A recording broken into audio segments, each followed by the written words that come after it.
Hello friends, welcome to my new video. आज से हम इंडियन हिस्ट्री के ऑब्जेक्टिव क्वेश्चन करने वाले हैं। तो आज हम जो चैप्टर करने वाले हैं वो है प्रागैतिहासिक काल। और प्रागैतिहासिक काल से रिलेटेड जो भी ऑब्जेक्टिव क्वेश्चन बनते हैं वो हम देखेंगे। तो चलिए शुरू करते हैं। पहला क्वेश्चन है, इतिहास का जनक किसे कहा जाता है? तो इतिहास का जनक किसे कहा जाता है? ऑप्शन है हेरोडोटस, रॉबर्ट हुक, अरस्तु या अलेक्जेंडर। तो इस क्वेश्चन का जो राइट आंसर हो जाएगा वो हो जाएगा option number A, Herodotus. Herodotus को क्या कहा जाता है? इतिहास का पिता कहा जाता है। नेक्स्ट क्वेश्चन है, क्वेश्चन नंबर 2 है, भारतीय पुरातत्व का पिता किसे कहा जाता है? तो भारतीय पुरातत्व का पिता किसे कहा जाता है? ऑप्शन है हेरोडोटस, रॉबर्ट हुक, अरस्तु या अलेक्जेंडर। तो इसका जो राइट आंसर हो जाएगा वो हो जाएगा option number D, Alexander. Alexander kingdom. Alexander kingdom को क्या कहा जाता है? भारतीय पुरातत्व का पिता कहा जाता है। जबकि हेरोडोटस को क्या कहा जाता है? हेरोडोटस को इतिहास का पिता कहा जाता है। और भारतीय इतिहास का पिता किसको कहा जाता है? अलेक्जेंडर किंगडम को कहा जाता है। क्वेश्चन नंबर 3 है, मानव द्वारा पाला गया प्रथम जानवर कौन सा था? तो मानव ने सर्वप्रथम कौन सा जानवर पाला था? ऑप्शन में है कुत्ता, बैल, गाय या हाथी। तो इसका जो राइट आंसर हो जाएगा वो हो जाएगा ऑप्शन नंबर ए, कुत्ता। मानव द्वारा जो सबसे पहले जानवर पाला गया था वो पाला गया था कुत्ता। और जो जानवर पालने का प्रारंभ हुआ था वो नवपाषाण काल से हुआ था। और नवपाषाण काल में मानव द्वारा सबसे पहले कौन सा पशु पाला गया था? कुत्ते को पाला गया था। क्वेश्चन नंबर 4 है, किस काल को माइक्रोलिथिक भी कहा जाता है? तो माइक्रोलिथिक किसको कहा जाता है? तो इसका जो राइट आंसर हो जाएगा वो हो जाएगा मध्य पाषाण काल। मध्य पाषाण काल को ही क्या कहा जाता है? माइक्रोलिथिक कहा जाता है, क्योंकि इस काल में जो औजार होते थे वो क्या होते थे, उनका आकार छोटा हो गया था। और इससे पहले जो पूरा पाषाण काल था इसमें जो औजार होते थे वो बड़े आकार के होते थे। जबकि मध्य पाषाण काल में क्या हो गया था, औजारों का आकार छोटा हो गया था, जिस कारण इसको क्या कहा जाता है? माइक्रोलिथिक कहा जाता है। क्वेश्चन नंबर 5 है, निम्नलिखित में से किस कालखंड में मानव ने सर्वाधिक जीवन बिताया था? तो मानव ने सर्वाधिक जीवन कौन से कालखंड में बिताया था? तो इसका जो राइट आंसर हो जाएगा वो हो जाएगा ऑप्शन नंबर ए, पूरा पाषाण काल। पूरा पाषाण काल क्या था? सबसे लंबा कालखंड था पूरा पाषाण काल। ये 20 लाख ईसा पूर्व से 12,000 ईसा पूर्व तक ये चला था। तो सबसे लंबा जो कालखंड था वो कौन सा था? पूरा पाषाण काल। इसका क्या हो जाएगा? राइट आंसर हो जाएगा। क्वेश्चन नंबर 6 है, मानव द्वारा खोजी गई सबसे पहली धातु कौन सी थी? तो मानव द्वारा जो सबसे पहले धातु खोजी गई थी वो कौन सी थी? इसका जो राइट आंसर हो जाएगा ऑप्शन नंबर बी, तांबा। इसका क्या हो जाएगा? राइट आंसर हो जाएगा, क्योंकि जो उत्तर पाषाण काल था उस समय में मानव द्वारा तांबे की खोज की गई थी, जिस कारण उत्तर पाषाण काल को ताम्र पाषाण काल भी कहा जाता है। तो इसका जो राइट आंसर हो जाएगा, मानव द्वारा जो पहली धातु खोजी गई थी वो कौन सी थी? तांबा थी। क्वेश्चन नंबर 7 है, सबसे पहले चावल के साक्ष्य कहाँ पर देखने को मिले? तो जो सबसे पहले चावल के साक्ष्य देखने को मिले थे वो कहाँ पे देखने को मिले थे? इसका जो राइट आंसर हो जाएगा वो हो जाएगा ऑप्शन नंबर ए, कोल्डी हवा। कोल्डी हवा उत्तर प्रदेश में पड़ता है। कोल्डी हवा में सबसे पहले चावल के साक्ष्य मिले थे। जबकि अगर बात कर लें मेहरगढ़ की, तो मेहरगढ़ में सबसे पहले कृषि के साक्ष्य मिले थे। धौलावीरा क्या है? सिंधु घाटी सभ्यता का एक स्थल है। बुर्जोहुम से क्या मिले हैं? गर्त आवास के स्रोत कहाँ से मिले हैं या अवशेष कहाँ से मिले हैं? ये बुर्जोहुम से मिले हैं। जबकि इस क्वेश्चन का जो राइट आंसर हो जाएगा, चावल के साक्ष्य सबसे पहले कोल्डी हवा उत्तर प्रदेश से मिले हैं। इसका राइट आंसर हो जाएगा।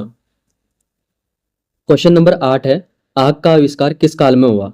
तो जो आग का आविष्कार हुआ था वो किस काल में हुआ था? इसका राइट आंसर हो जाएगा ऑप्शन नंबर ए, पूरा पाषाण काल। पूरा पाषाण काल में ही मनुष्य ने आग की खोज कर ली थी। और इस समय में जो मनुष्य के हथियार होते थे उनका आकार बड़ा होता था। तो जो आग की खोज होगी थी वो पूरा पाषाण काल में होगी थी। क्वेश्चन नंबर 9 है, पहिए का आविष्कार किस काल में हुआ था? तो पहिए का आविष्कार किस काल में हुआ था? इसका राइट आंसर हो जाएगा ऑप्शन नंबर बी, नवपाषाण काल। नवपाषाण काल में पहिए का आविष्कार हुआ था। खेती की शुरुआत भी नवपाषाण काल में हुई थी। और पशुपालन भी नवपाषाण काल में हुआ था। और स्थायी निवास का जो प्रारंभ हुआ था वो भी नवपाषाण काल में हुआ था। तो नवपाषाण काल से हमको ये पॉइंट भी ध्यान में रखना है। क्वेश्चन नंबर 10 है, कहाँ पर मानव गड्ढे खोदकर निवास करता था? तो मानव गड्ढा खोदकर कहाँ निवास करता था? इसका जो राइट आंसर हो जाएगा ऑप्शन नंबर सी, इसका राइट आंसर हो जाएगा, क्योंकि बुर्जोहुम में मानव के गर्तावास के स्रोत मिले हैं। गर्तावास गड्ढे खोदकर रहने को ही क्या कहा जाता है, गर्तावास कहा जाता है। और जो बुरजोहम जगह पड़ती है ये वर्तमान समय में जम्मू कश्मीर में पड़ती है और यहाँ प्रागैतिहासिक काल के मानव के गर्तावास के क्या मिले हैं, स्रोत मिले हैं। क्वेश्चन नंबर 11 है, भीमवेटिका की गुफाएं किसके लिए प्रसिद्ध हैं? तो जो भीमवेटिका की गुफाएं हैं वो किस चीज के लिए प्रसिद्ध हैं? ऑप्शन है खनिज, बौद्ध प्रतिमाएं, गुफाओं के शैलचित्र या इनमें से कोई नहीं। तो इसका जो राइट आंसर हो जाएगा वो हो जाएगा ऑप्शन नंबर सी, गुफाओं के शैलचित्र के लिए भीमवेटिका की गुफाएं प्रसिद्ध हैं। और जो ये भीमवेटिका की गुफाएं हैं ये कहाँ स्थित है? ये मध्य प्रदेश के रायसेना जिले में स्थित है। क्वेश्चन नंबर 12 है, नवपाषाण युग में भारतीय उपमहाद्वीप के उत्तर पश्चिम क्षेत्र में निम्नलिखित में से किस स्थान पर कृषि के अभ्युदय के प्रारंभिक प्रमाण मिलते हैं? तो जो कृषि के प्रारंभिक स्रोत मिलते हैं वो किस स्थान से प्राप्त होते हैं? इसका जो राइट आंसर हो जाएगा वो हो जाएगा option number B, Mehrgarh. Mehrgarh जगह पड़ती है पाकिस्तान में, किरदा एवं सुलेमान पहाड़ियों के मध्य में मेहरगढ़ पड़ता है। और यहाँ से सर्वप्रथम क्या मिले हैं? कृषि के साक्ष्य मिले हैं। और जो ये कृषि के साक्ष्य मिले हैं वो कितने पुराने हैं?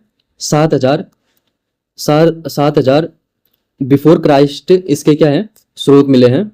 तो ये 7,000 पुराने इसके साक्ष्य मिले हैं मेहरगढ़ पाकिस्तान से। क्वेश्चन नंबर 13 है, राग का टीला निम्नलिखित किस नवपाषाणिक स्थल से संबंधित है? तो जो राग का टीला है, राग का टीला किस स्थान से प्राप्त हुआ है?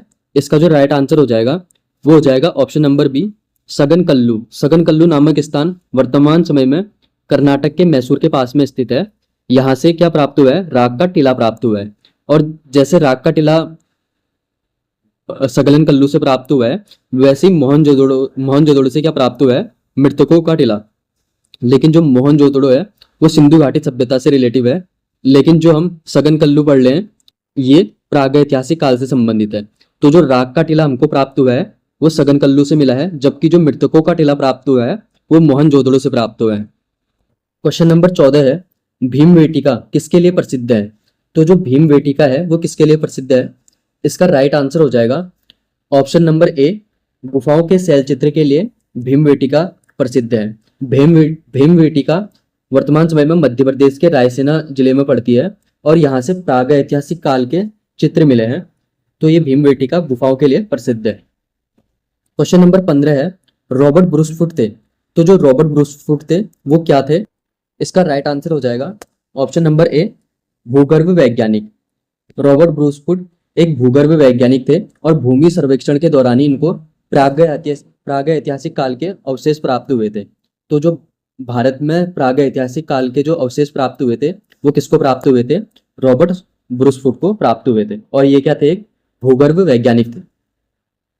क्वेश्चन नंबर 16 है, भारतीय उपमहाद्वीप में कृषि के प्राचीनतम साक्ष्य प्राप्त हुए हैं। तो जो भारतीय उपमहाद्वीप है उसमें कृषि के प्राचीनतम साक्ष्य कहाँ से मिले हैं? इसका राइट आंसर हो जाएगा ऑप्शन नंबर डी, इसका राइट आंसर हो जाएगा। पाकिस्तान में जगह पड़ती है सुलेमान और किरदा नामक पहाड़ियों के बीच में मेहरगढ़, यहाँ से सर्वप्रथम कृषि के साक्ष्य मिले थे। और ये उस समय किसका हिस्सा था? भारतीय उपमहाद्वीप का हिस्सा था। क्वेश्चन नंबर 17 है, हड्डी से निर्मित आभूषण भारत में मध्य पाषाण काल के संदर्भ में प्राप्त हुए हैं। तो जो हड्डी से निर्मित आभूषण प्राप्त हुए हैं वो भारत के किस स्थान से प्राप्त हुए हैं? इसका राइट आंसर हो जाएगा महदहा। महदहा नामक स्थान से मध्य पाषाण काल के क्या प्राप्त हुए हैं? हड्डी से निर्मित आभूषण प्राप्त हुए हैं, ध्यान में रखेंगे। क्वेश्चन नंबर 18 है, निम्नलिखित में से किसको चालकोलिथिक युग का भी कहा जाता है? तो चालकोलिथिक युग किसको कहा जाता है? जो चालकोलिथिक युग कहा जाता है वो किसको कहा जाता है? ताम्र पाषाण काल को चालकोलिथिक युग कहा जाता है। क्वेश्चन नंबर 19 है, कोपनहेगन संग्रहालय की सामग्रियों से पाषाण कांस्य लौह युग का त्रियुगी विभाजन किसने किया था? इसका राइट आंसर हो जाएगा ऑप्शन नंबर ए, थॉमसन ने कोपनहेगन संग्रहालय की सामग्री से पाषाण कांस्य और लौह युग के लौह युग का क्या किया था? त्रियुगी विभाजन किया था। किसने? थॉमसन ने। क्वेश्चन नंबर 20 है, भारत में किस शैलाशय से सर्वाधिक चित्र प्राप्त हुए हैं? तो अभी हम प्रागैतिहासिक काल पढ़ रहे हैं तो प्रागैतिहासिक काल के ही बारे में क्वेश्चन में पूछा गया है। तो प्रागैतिहासिक काल के जो सर्वाधिक चित्र प्राप्त हुए हैं वो कहाँ से प्राप्त हुए हैं? इसका राइट आंसर हो जाएगा option number B, भीमवेटिका Madhya Pradesh से प्रागैतिहासिक काल के सर्वाधिक क्या प्राप्त हुए हैं? चित्र प्राप्त हुए हैं। क्वेश्चन नंबर 21 है, एक ही कब्र से 3 मानव कंकाल निकले हैं, तो एक ही कब्र से 3 मानव कंकाल किस जगह से प्राप्त हुए हैं? इसका राइट आंसर हो जाएगा ऑप्शन नंबर बी, दमदमा से क्या प्राप्त हुए हैं? एक ही कब्र से 3 मानव कंकाल प्राप्त हुए हैं दमदमा नामक स्थान से। क्वेश्चन नंबर 22 है, निम्न में से कौन सा स्थल प्रागैतिहासिक चित्रकला के लिए प्रसिद्ध है? तो जो प्रागैतिहासिक कालिक चित्रकला है उसके लिए प्रसिद्ध कौन सा स्थान है? इसका राइट आंसर हो जाएगा भीमबेटका, मध्य प्रदेश। प्रागैतिहासिक काल के जो चित्र मिले हैं वो कहां से मिले हैं? भीमबेटका, मध्य प्रदेश से प्राप्त हुए हैं। क्वेश्चन नंबर 23 है, भीमबेटका की गुफाएं कहाँ स्थित है? तो जो भीमबेटका की गुफाएं स्थित है वो रायसेना जिला अब्दुलगंज नामक स्थान पे मध्य प्रदेश में ये स्थित है, भीमबेटका की गुफाएं। क्वेश्चन नंबर 24 है, उस स्थान का नाम बताइए जहां से प्राचीनतम स्थायी जीवन के प्रमाण मिले हैं। तो जो स्थायी जीवन के प्राचीनतम प्रमाण मिले हैं वो किस स्थान से प्राप्त हुए हैं? इसका राइट आंसर हो जाएगा ऑप्शन नंबर डी, इसका क्या हो जाएगा? राइट आंसर हो जाएगा मेहरगढ़ से। कृषि के प्राचीनतम साक्ष्य भी मेहरगढ़ से प्राप्त हुए हैं और स्थायी जीवन के प्राचीनतम साक्ष्य भी कहां से प्राप्त हुए हैं? मेहरगढ़ से प्राप्त हुए हैं। मोस्ट इंपोर्टेंट है, ध्यान में रखेंगे ये क्वेश्चन। क्वेश्चन नंबर 25 है, भारतीय पुरातत्व सर्वेक्षण निम्नलिखित विभाग में से किसका संलग्न कार्यालय है? तो जो भारतीय पुरातत्व सर्वेक्षण विभाग है वो किस विभाग का कार्यालय है? इसका राइट आंसर हो जाएगा ऑप्शन नंबर ए, इसका क्या हो जाएगा? राइट आंसर हो जाएगा। तो जो भारतीय पुरातत्व सर्वेक्षण विभाग है वो किसके अंडर काम करता है? वो भारतीय संस्कृति विभाग के अंदर क्या करता है? काम करता है। क्वेश्चन नंबर 26 है, राष्ट्रीय मानव संग्रहालय कहाँ स्थित है? तो जो भारत का राष्ट्रीय मानव संग्रहालय है वो किस स्थान पे स्थित है? इसका राइट आंसर हो जाएगा ऑप्शन नंबर सी, भोपाल, मध्य प्रदेश में राष्ट्रीय मानव संग्रहालय वर्तमान समय में स्थित है। क्वेश्चन नंबर 27 है, नवादा टोली का उत्खनन किसने किया था? तो जो नवादा टोली नामक स्थान है वो वर्तमान समय में कहाँ स्थित है? मध्य प्रदेश में एक स्थल है नवादा टोली, यहाँ से ताम्रपाषाण काल के अवशेष प्राप्त हुए हैं। तो जो नवादा टोली नामक स्थान है इसकी खोज किसने करी थी? इसका राइट आंसर हो जाएगा option number C, HD. Sankalia. HD. Sankalia ने क्या करी थी? नवादा टोली नामक स्थान की खोज की थी और ये वर्तमान समय में मध्य प्रदेश में है जहां से ताम्रपाषाण काल के अवशेष प्राप्त हुए हैं। क्वेश्चन नंबर 28 है और इस वीडियो का ये लास्ट क्वेश्चन है, निम्नलिखित में से किस स्थल से मानव कंकाल के साथ कुत्ते का कंकाल किस समाधान से प्राप्त हुआ है? तो मानव के साथ कुत्ते का कंकाल किस स्थान से प्राप्त हुआ है? इसका जो राइट आंसर हो जाएगा वो हो जाएगा ऑप्शन नंबर बी, इसका राइट आंसर हो जाएगा। जम्मू कश्मीर में एक जगह पड़ती है बुरजोहम, यहाँ से मानव के गर्तावास के स्रोत भी कहाँ से मिले हैं? बुरजोहम से प्राप्त हुए हैं। और मानव के साथ कुत्ते को दफनाने का जो प्रमाण मिले हैं वो भी कहाँ से प्राप्त हुए हैं? बुरजोहम से प्राप्त हुए हैं। तो आज की वीडियो में हमने प्रागैतिहासिक काल से रिलेटिव जो इंपॉर्टेंट क्वेश्चन बनते हैं वो देखे। अब मिलते हैं नेक्स्ट वीडियो में। Thank you.